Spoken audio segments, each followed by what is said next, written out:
Suresh sir നമസ്കാരം. നമസ്കാരം. ബംഗ്ലാദേശിലേക്ക് India ഒരു സർജിക്കൽ സ്ട്രൈക്ക് നടത്തിയിരിക്കുകയാണ്. പക്ഷെ ഇന്ത്യ അത് അംഗീകരിച്ചു തരുന്നില്ല. ഇത് ഞങ്ങളല്ല നടത്തിയത്, ഇത് ഞങ്ങളുടെ ഭാഗത്ത് യാതൊരു വിധ തെറ്റും ഇല്ല എന്നാണ് പറയുന്നത്. നമുക്കറിയാം, ഷെയ്ഖ് ഹസീന ഇന്ത്യയിൽ അഭയം പ്രാപിച്ചിരിക്കുകയാണ്. ഷെയ്ഖ് ഹസീനയുടെ പേരിൽ ആദ്യം 27 കേസുകൾ എടുത്തു, പിന്നെ അത് 31 ആക്കി, ഇനി ഒരു 3 കേസുകളൂടെ എടുക്കും, അതോടുകൂടി അത് 34 ആകും എന്നാണ് ഞാൻ അറിയുന്നത്.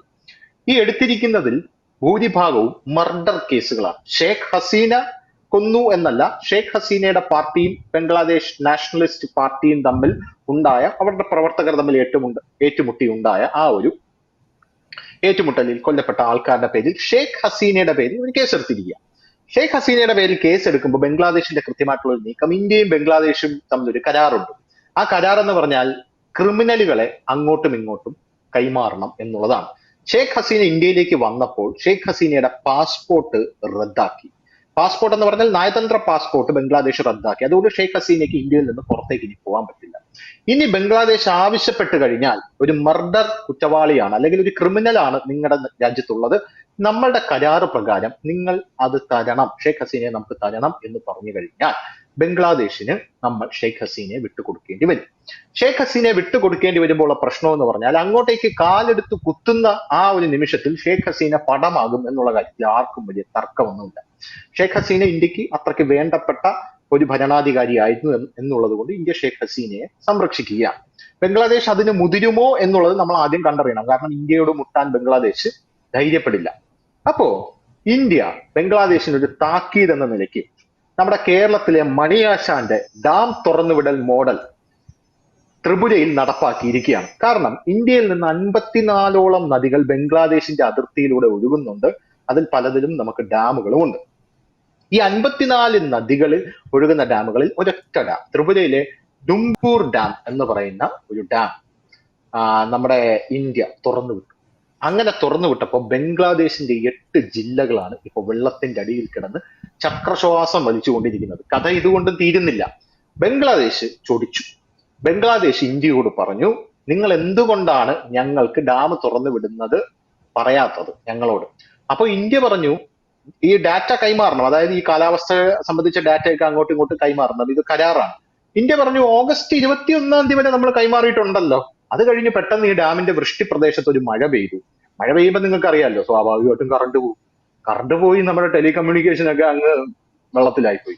അപ്പോ ആ ഒരു ഘട്ടത്തിൽ നമ്മൾ ആ ഡാം തുറന്നു വിട്ടു. ഇപ്പൊ ഇതിവിടെ തുറന്നു വിടാതിരുന്നാൽ നമ്മുടെ രാജ്യം മുങ്ങിച്ചാവൂലേ. അതുകൊണ്ട് നമ്മൾ അത് തുറന്നു വിട്ടു. അത് അതിനു മുമ്പുള്ള 21-ാം തീയതി വരെയുള്ള നമ്മൾ തന്നിട്ടുണ്ട്. മഴ പെയ്യും എന്ന് പറഞ്ഞിരുന്നതാണല്ലോ, നിങ്ങൾ ശ്രദ്ധിക്കണം എന്നാണ് പറഞ്ഞിരിക്കുന്നത്.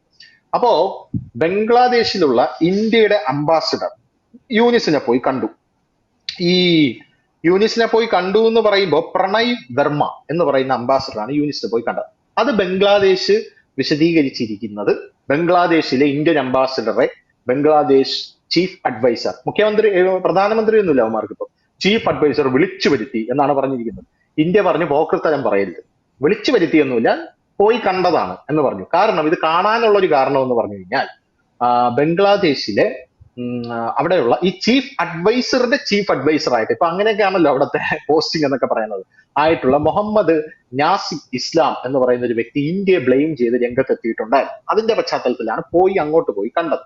അപ്പൊ പോയി കണ്ടപ്പോ ഇങ്ങനെ വ്യാഖ്യാനിക്കപ്പെടുന്നു. ഇന്ത്യ ഇപ്പോഴും പറയുന്നത്, ഞങ്ങളല്ല ഡാം തുറന്നുവിട്ട് നിങ്ങളെ ഇതാക്കിയത്, അതിൽ ഞങ്ങൾക്ക് പങ്കില്ല, ഞങ്ങൾ നിഷ്കളങ്കരാണ് എന്നാണ് ഇന്ത്യ ബംഗ്ലാദേശിനോട് ഇപ്പൊ പറഞ്ഞുകൊണ്ടിരിക്കുന്നത്. എന്തായാലും ബംഗ്ലാദേശിന്റെ 8 ജില്ലകൾ ഇപ്പോൾ വെള്ളത്തിനടിയിലാണ് എന്നുള്ള കാര്യത്തിൽ ഒരു തർക്കവുമില്ല. ബംഗ്ലാദേശ് ചക്രശ്വാസം വലിച്ചുകൊണ്ടിരിക്കുകയാണ്. നമ്മൾ ഇവിടെ നിന്ന് ജൂട്ടെല്ലാം അങ്ങോട്ടേക്കുള്ള ഇറക്കുമതിയും അവിടെ നിന്ന് ടെക്സ്റ്റൈൽ ഇങ്ങോട്ടാണല്ലോ വരുന്നത്. ഇവിടെയാണ് അവിടുത്തെ ടെക്സ്റ്റൈൽ മേഖലയെല്ലാം ആശ്രയിക്കുന്നത്. അതെല്ലാം നിർത്തിയപ്പോൾ ബംഗ്ലാദേശിലെ ഇൻഫ്ലേഷൻ 10% നിന്ന് 17% ഉയർന്നു കഴിഞ്ഞു. അങ്ങനെ ഉയർന്നിട്ട് ഇപ്പൊ കഞ്ഞി കുടിക്കാൻ നിവൃത്തിയില്ലാത്തത് കൊണ്ട് ഇവർ വലിയ സ്ട്രഗിളിലാണ്. അപ്പോഴാണ് ഇത്രയും വലിയ ഒരു ഡാം തുറന്നു വിട്ടിട്ട് ഇത്രയും വലിയ ബംഗ്ലാദേശ് തന്നെ മുങ്ങിപ്പോകുന്ന ഒരു സാഹചര്യം കൂടെ ഉണ്ടാക്കിയിരിക്കുന്നത്. ഞാൻ വളരെ നിഷ്കളങ്കമായിട്ട് ചോദിക്കുകയാണ് സാറിനോട്, നമ്മുടെ ഇന്ത്യക്ക് ഇതിൽ പങ്കില്ലല്ലോ? പങ്കില്ല എന്ന് പറഞ്ഞാൽ ഡിപ്ലോമാറ്റിക് ആയിട്ട് ഇല്ല എന്ന് തന്നെ പറയാം. മണിയാശാൻ ഡാം തുറന്നു വിട്ട മാതിരിയാണ്. എനിക്കൊന്നും അറിഞ്ഞുകൂടാ, വെള്ളം വന്നു, വെള്ളം കയറിപ്പോയി, ഞാൻ എന്ത് ചെയ്യാനാണ്. സാർ അങ്ങനെ പറയരുത്. മണിയാശാൻ ഡാം തുറന്നു വിട്ടപ്പോൾ രാത്രി 3 മണിക്ക് അദ്ദേഹം ഫേസ്ബുക്ക് പോസ്റ്റ് ഇട്ടിരുന്നു, ഡാം ഞാൻ തുറന്നു വിടാൻ പോവുകയാണ്. രാവിലെ കണ്ണു തുറന്ന് നോക്കിയപ്പോ കട്ടിലൊക്കെ അവന്റെ ഒഴുകി നടക്കുന്നു ഇതിലൂടെ. രാവിലെ അങ്ങനെയാണ് രാവിലെ 3 മണിക്ക് അദ്ദേഹം ആ, പറഞ്ഞിരുന്നു. അല്ല 3 മണിക്ക് ഫേസ്ബുക്ക് നോക്കിയിരിക്കണമെന്ന് സമ്മതിക്കണം ആ കാര്യത്തിൽ. അതാണ് നമുക്കറിയാം. പക്ഷെ അതല്ല ഇവിടുത്തെ കാര്യം. ഇത് ശരിയാണ്, വെള്ളപ്പൊക്കമായി, അതൊക്കെ നമുക്കറിയാം. ഞാൻ ഇതിനു മുമ്പും പറഞ്ഞത് ബംഗ്ലാദേശിനെ ഒതുക്കാൻ കുറെ വഴികളുണ്ട്. വേറൊരു വലിയ വഴി നമ്മുടെ മമതാ ബാനർജിയെ പിടിച്ചു വെച്ചിട്ടുണ്ട്. അതാണ് തീസ്ത റിവർ. തീസ്ത എന്ന് പറഞ്ഞ വലിയൊരു പുഴയുണ്ട്. അത് ഉം, ഇന്ത്യയെ കൂടെ പോയി സഞ്ചരിച്ച് സഞ്ചരിച്ച് അവസാനം ബംഗ്ലാദേശത്ത് സിക്കിം എന്നൊക്കെ തുടങ്ങണതാണ് അത് ആക്ച്വലി. ഉം, ഇപ്പൊ മമതാ ബാനർജി ഈ ഷെയ്ഖ് ഹസീന അവിടെ പുറത്താക്കുന്നതിന് മുമ്പ് തന്നെ ബംഗ്ലാദേശ് ഒരു ഡിമാൻഡ് വെച്ചത്, ഞങ്ങൾക്ക് തീസ്ത വെള്ളം ഇനിയും വേണം. മമതാ ബാനർജി ഞങ്ങളുടെ കാര്യം ആദ്യം തീർത്തിട്ട് പിന്നെ നിങ്ങൾക്ക് തരാം. നമ്മുടെ മുല്ലപ്പെരിയാർ കേസ് മാതിരിയാണ് സെയിം. ഉം, അപ്പൊ ഞങ്ങളുടെ കാര്യം കഴിഞ്ഞിട്ട് ഞങ്ങൾക്ക് ബാക്കിയുള്ള വെള്ളം നിങ്ങൾക്ക് തരാമെന്ന്. ഇപ്പൊ ഗവൺമെന്റ് എന്ത് പറയും, വേണമെങ്കിൽ ഗവൺമെന്റ് ഇനി സപ്പോർട്ട് ചെയ്ത് പറയും മമതാ ബാനർജി ഇനി കൊടുക്കണ്ട വെള്ളം, ഉണ്ടെങ്കിലും ഇല്ലെങ്കിലും കൊടുക്കണ്ട വെള്ളം, നമുക്ക് ഉം, പിന്നെ നോക്കാം. അതേമാതിരി ഞാൻ അന്ന് പറഞ്ഞത് ബംഗ്ലാദേശിനെ ബ്ലോക്ക് ചെയ്യണമെങ്കിൽ എക്കണോമിക്കലി ബ്ലോക്ക് ചെയ്യും. ഉം, ബംഗ്ലാദേശിന്റെ കയ്യിൽ കാശ് ഉണ്ടാവില്ല. അവസാനം ഇപ്പൊ നമ്മുടെ മാൾഡീവ്സിലെ മ്യൂസിയം ഇറങ്ങി വന്ന മാതിരി പ്ലീസ് പ്ലീസ് പ്ലീസ് എന്ന് വന്ന് ചോദിക്കേണ്ട കണ്ടീഷൻ വരും. അത് വരും, ഉം, സംശയമില്ല. ഉം, അന്ന് ഉം, ബംഗ്ലാദേശിന്റെ ഓയിൽ ഇമ്പോർട്ട്സ് ബ്ലോക്ക് ചെയ്യണം, അതാണ് വേണ്ടത്. ഉം, അത് നമ്മൾ എന്താ ചെയ്യേണ്ടത്, നമ്മുടെ ബേ ഓഫ് ബംഗാളിൽ 2 സബ്മെറിനെ വിട്ടിട്ട് അവിടെ വരുന്ന ഏതെങ്കിലും കപ്പലുണ്ടെങ്കിൽ അത് തിരിച്ചുവിടുക. നമ്മുടെ 2 ഡെസ്ട്രോയേഴ്സിനെ വിട്ട് അവിടെ 2 ഏതെങ്കിലും വലിയൊരു കപ്പലുകൾ, ഓയിൽ കപ്പലുകൾ വന്നു കഴിഞ്ഞാൽ കാർഗോ അതിന് തിരിച്ചുവിടുക. അത് പറയും ഇപ്പൊ വേണ്ട, അവിടെ കിടക്കണ്ട, ബംഗ്ലാദേശിക്ക് കിടക്കണ്ട, അവിടെ മൊത്തം കുഴപ്പമാണ്, അവിടെ ലാൻഡ് മൈൻസ് ഇട്ട് വെച്ചിരിക്കണം, സീല് മൈൻ ഇട്ട് വെച്ചിരിക്കണം, നിങ്ങൾ അങ്ങോട്ട് വേണ്ട. അപ്പൊ ഈ കപ്പലുകളൊക്കെ തിരിച്ചു. അങ്ങനെ ബംഗ്ലാദേശ് പിന്നെയും പ്രതിസന്ധിയിരിക്കുക. ഇങ്ങനെ ഉം, ഓരോന്നോരോന്ന് ചെറുതായിട്ട് ചെയ്തു വരുമ്പോൾ ബംഗ്ലാദേശിന് ഒരു മെസ്സേജ് കിട്ടും. ഇപ്പൊ ഷെയ്ഖ് ഹസീനെ പറ്റി പറഞ്ഞില്ലേ, അപ്പൊ നമുക്ക് ഒരു കാര്യം പറയാൻ പറ്റും. നമുക്കൊരു അവിടുത്തെ ഏറ്റവും വലിയ ജമാഅത്തെ ഇസ്ലാമിക്കാരന്റെ പേരെടുത്ത് പറയും, അവനെ ഇങ്ങെടുത്താ എന്നാൽ ഞങ്ങൾ ഷെയ്ഖ് ഹസീനെ അങ്ങോട്ട് തരാം. അവന്റെ നേരോട്ടൊരു 35 കേസ് ഞങ്ങളുടെ അടുത്തുണ്ട്, അവനിങ്ങോട്ട് വിട്ടു തന്നു, അവർ വിട്ടു തരും. അല്ല, ഇല്ലല്ലോ. വിട്ട് തരണമെന്ന് പറയുമ്പോ സാർ അത് പറഞ്ഞത് കൊണ്ട് പറയാം, ഞാൻ അടുത്ത ചോദ്യമായിട്ട് ചോദിക്കാൻ വച്ചിരുന്നതാണ്, അതുകൊണ്ട് പറയാം. ഈ ബംഗ്ലാദേശിലെ കൊടും ഭീകരനായിട്ടുള്ള ഒരുത്തനുണ്ട്, ABT, അൻസറുള്ള ബംഗ്ല എന്ന് പറയുന്ന ലഷ്കർ ഇ ത്വയ്ബയുമായിട്ട് ബന്ധമുള്ള ABTയുടെ തലവൻ. ഇവൻ 2017 ഇന്ത്യയിൽ ഇവന്റെ ഈ സംഘടന ആസാമിൽ ചുവടുറപ്പിക്കാൻ ശ്രമിച്ചപ്പോ 10 എണ്ണത്തിനെയാണ് ഇന്ത്യ അന്ന് പടമാക്കിയത്. ഇവനെ 2013 തൊട്ടേ അവിടെ ജയിലിൽ പിടിച്ചിട്ടിരിക്കുകയാണ്. ഈ സമാധാനത്തിന്റെ വെള്ളരിപ്രാവായിട്ടുള്ള നോബൽ സമ്മാനമൊക്കെ മേടിച്ച മുഹമ്മദ് യൂനിസ് ഉണ്ടല്ലോ, മറ്റേ 1200 ഭീകരരെ തുറന്നു വിട്ടത് വിദ്യാർത്ഥി പ്രക്ഷോഭത്തിന്റെ പേരിൽ നടക്കുന്ന തീവ്രവാദികളാണെന്നെങ്കിലും പറയാം. ഇത് സമാധാനത്തിന്റെ വെള്ളരിപ്രാവ് വന്നിട്ട് ഇവന്റെ പേര് മുഫ്തി ജസ്മുദ്ദീൻ റഹ്മാനിയ. ഇവൻ തലയ്ക്ക് ഇത്രയധികം വിലയിട്ടിരിക്കുന്ന ഒരു ഭീകരനാണ്. ഇവനെ തുറന്നു വിട്ടിരിക്കുകയാണ്. ഇവനെ കഴിഞ്ഞ ദിവസം തുറന്നു വിട്ടു. അവൻ ലഷ്കർ ഇ ത്വയ്ബയുമായിട്ട് ബന്ധമുള്ള ഒരു ഭീകരനാണ്. അവനെ തുറന്നു വിട്ടതിൽ ലോകരാജ്യങ്ങൾ മുഴുവൻ ആശങ്കയിലാണ്.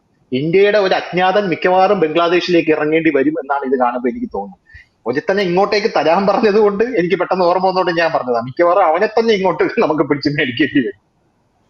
ആണ് ഈ പറഞ്ഞ മാതിരി കുറെ ഉണ്ട്. അവൻ മാത്രമല്ല, പണ്ട് ഈ പറഞ്ഞ മാതിരി മുജീബുർ റഹ്മാനെ കൊന്ന ആൾക്കാർ കുറെ പേരുണ്ട്. അതിൽ കുറെ പേര് തൂക്കിക്കൊണ്ടു അന്നത്തെ അസാസിനേഷനിൽ. അന്ന് ഇന്ത്യ ചെയ്തൊരു തെറ്റായിരുന്നു. ഇന്ത്യ ഒരു അരമണിക്കൂർ ലേറ്റായി മുജീബുർ റഹ്മാനെ അവിടുന്ന് എവാക്യുവേറ്റ് ചെയ്യാൻ. ഈ പ്രാവശ്യം തെറ്റ് പറ്റിയില്ല. ഷെയ്ഖ് ഹസീന കറക്റ്റ് സമയത്ത് ഇന്ത്യ അവിടെ നിന്ന് ഇറക്കി. അവരെ ഹെലികോപ്റ്ററിൽ കൊണ്ടുവന്ന് അവിടുന്ന് ഒരു ട്രാൻസ്പോർട്ട് പ്ലെയിനിൽ അവരെ ഹിൻഡൻ എയർബേസിലേക്ക് എത്തിച്ചു. ആ കൊന്ന ആൾക്കാർ കുറെ പേര് ഇപ്പൊ അവിടെ തന്നെ ഉണ്ട്, ബംഗ്ലാദേശിലുണ്ട്, ജയിലിലായിരിക്കും കുറച്ച് പേരായാലും. അവരെ വിട്ട് കാണും ചിലപ്പോൾ. അവരെയും നമുക്ക് ചോദിക്കാം, ഷെയ്ഖ് ഹസീന വിട്ടില്ല, ഞങ്ങൾക്ക് ഒരു 200 പേര് നിങ്ങളുടെ അടുത്തുണ്ട്, അവരൊക്കെ ഞങ്ങൾക്ക് വേണമെന്ന് പറയണം. അപ്പൊ നമുക്കറിയാം എന്താ ചെയ്യാൻ പോണെന്നുള്ളത്. ഈ പറഞ്ഞ മാതിരി ബംഗ്ലാദേശിന്റെ എക്കോണമി ടെക്സ്റ്റൈൽ എക്കോണമിയാണ്. അവർ ഈ പറഞ്ഞ മാതിരി ബനിയനും അണ്ടർവെയറും ഇങ്ങനത്തെ പരിപാടികളൊക്കെ നടത്തുകയാണ്. അതാണ് അവരുടെ മേജർ എക്സ്പോർട്ട്. അത് നമ്മൾ നിർത്തണം, അത് പതുക്കെ ടൈറ്റ് ചെയ്യണം. ഈ പറഞ്ഞ മാതിരി ജൂട്ട് എക്സ്പോർട്സ് കുറച്ച് അങ്ങോട്ടൊക്കെ ബാൻ ചെയ്തിടണം. വെള്ളം നിർത്തി വെക്കണം. പിന്നെ ഈ പറഞ്ഞ മാതിരി പെട്രോളിയം പ്രോഡക്ട്സ് കുറച്ച് നിർത്തി വെച്ച് കഴിഞ്ഞാൽ ബംഗ്ലാദേശിൽ ലൈൻ വരും. ഈ ചോദിക്കേണ്ട കാര്യം ചോദിക്കും. ഈ പറഞ്ഞ മാതിരി പണ്ട് പറയാറില്ലേ, പോയ ഒരു വാക്ക് കിട്ടിയ ഒരു ആന, അതാണ് കേസ്. കിട്ടിയില്ല, ചോദിച്ചു നോക്കാം. ബംഗ്ലാദേശ് ഇന്ത്യ തോൽത്താരാണെന്ന് പോണില്ല. ഇന്ത്യയുടെ വളരെ ക്ലോസ് ആയിരുന്ന ആള്. ഈ ഹണിമൂൺ പീരീഡ് ഉണ്ടല്ലോ നമ്മുടെ ധനുഷ്, ഈ നമ്മുടെ നോബൽ സമ്മാന വിജയിതയുടെ ആ ഹണിമൂൺ പീരീഡ് ഇനി ഒരു 3-4 മാസത്തിൽ തീരും. അപ്പോഴാണ് ഈ അഡ്വൈസറിന്റെ പേരിൽ ശരിക്കുള്ള പ്രഷർ വന്നോളൂ. ശമ്പളം കൊടുക്കാൻ കാശുണ്ടാവില്ല, വണ്ടിയിലടിക്കാൻ പെട്രോൾ ഉണ്ടാവില്ല, ഡീസൽ ഉണ്ടാവില്ല. ശ്രീലങ്കയിൽ കണ്ടതാണല്ലോ അതൊക്കെ, വലിയ വലിയ ലൈനായിട്ട്. ശ്രീലങ്കയിൽ ഇതേമാതിരിയായിരുന്നു. അവരെ രാഷ്ട്രപതിയുടെ പാലസിൽ കയറി ബെഡ്ഷീറ്റും ബെഡും ഈ പറഞ്ഞ കപ്പും സോസറും എല്ലാം പൊക്കിക്കൊണ്ട് പോയി ആൾക്കാർ. അവസാനം എന്തായി? തിന്നാൻ സാധനമില്ല കയ്യിലെന്നാണ്. അവസാനം അയ്യോ അയ്യോ എന്നാണ് കച്ചവടം. പാകിസ്ഥാന്റെ അതേ കഥയാണ് പാകിസ്ഥാൻ എന്നുള്ളത്. പിന്നെയും പാകിസ്ഥാൻ അവിടുത്തെ ഗൾഫ് രാജ്യങ്ങളിൽ നിന്ന് എന്തെങ്കിലും ഒരു സഹായം കിട്ടുന്നുണ്ട്. ബംഗ്ലാദേശിനൊന്നും കിട്ടാൻ പോകുന്നില്ല. ഇപ്പൊ ബംഗ്ലാദേശിനുള്ളിലേക്ക് ഒരു റെയിൽ ലിങ്ക് വേണമെങ്കിൽ അത് ഇന്ത്യയുടെ ത്രൂവേ പറ്റുള്ളൂ. എന്ത് സാധനം, വലിയ വലിയ സാധനങ്ങൾ കൊണ്ടുവരിക അത് ഇന്ത്യയുടെ ത്രൂവേ പറ്റുള്ളൂ. അത് ഇന്ത്യ സമ്മതിച്ചില്ലെങ്കിൽ ബംഗ്ലാദേശ് ശരിക്ക് ബംഗ്ലാദേശിന്റെ ആഫീസ് കൂട്ടും, അത് സംശയമില്ല.